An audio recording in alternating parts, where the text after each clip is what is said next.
at it, you want to be supportive, right? And what happened? You say, okay, the movie's bad because, well, I didn't have any money. You have that. But I've seen bad scripts, okay? I've seen bad acting, okay?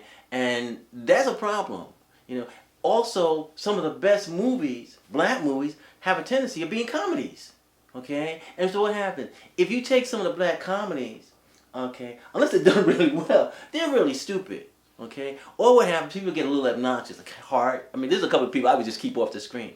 And if we're critical, we'll say, there's a little buffoonery that's in here. Nobody may want to say that, because, you're looking up and people paying money for this stuff. But that doesn't mean it's good for you. I remember I went to this Comcast thing at the Howard Theater. It was one of these openings. And it was a black movie. I want to tell you the name. It was a black movie. And it was Comcast 40. And you know what they were doing? They were giving away tons of free candy. Free candy. Almonds, Snickers, everything in there. And I said to myself, why would you sponsor a black movie, right? And give people who are all diabetic in front of me, overweight, candy free. So anybody who consumed that, I know right there, they can't tell a healthy meal from a good movie. Going back to 9/11, what was targeted was the following things: World Trade Center for business, Pentagon for the military. Remember somebody tried to hit the third plane, hit like the White House or something like that. But then somebody also talked about targeting Hollywood, because what happened? If you're a little Taliban tribeman in Afghanistan somewhere, what you're fighting is the cultural wars with America, okay? The stuff coming out of Hollywood, okay? And if you're in Afghanistan somewhere, you're concerned about the female images, the sex, and all of that. But if I'm a black person, I'm concerned just about the nonsense that I find threatening coming out of Hollywood in terms of bad acting and bad movies.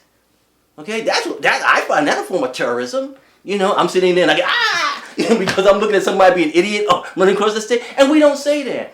If there's one thing that we lack within the African American community, it's black film critics on a real good scale. Okay, I'm not talking about somebody got a little blog, but somebody who really respect, that knows the history of film. I remember at one time everybody was reading Donald Bogle because he was a film historian. Now Bogle took that encyclopedia approach to film, like, well, this is the first black person who walked across the screen nude. I mean, he knew that type of stuff. But at the same time, we need information to say, no, Spike Lee, this is a bad movie. I'm all happy for him, but bad movies, I can list some bad Spike Lee movies. And what happened? He won't have me sitting next to him at a Knicks basketball game.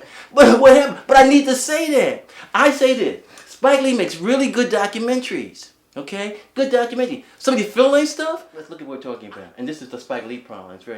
A Spike Lee film comes out. Look at the number of screens that it's on. Okay? There's a problem right there. I'm in Idaho or Iowa or whatever, and here comes a black movie. Am I going to put it on X number of screens?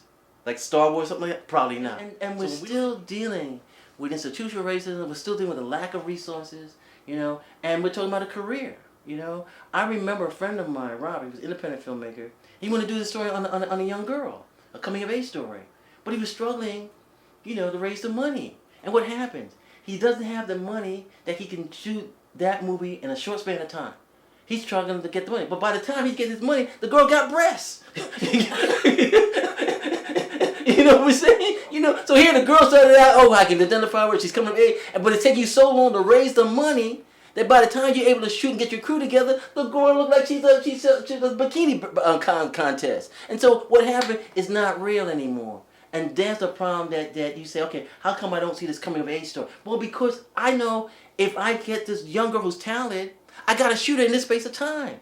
I can't be saying, okay, we'll shoot this while you're in college for 4 years. I got to do it in like a couple of months if it's going to be real. And that's Mike. We say that's logistic, but that's the thing that I'm not a filmmaker.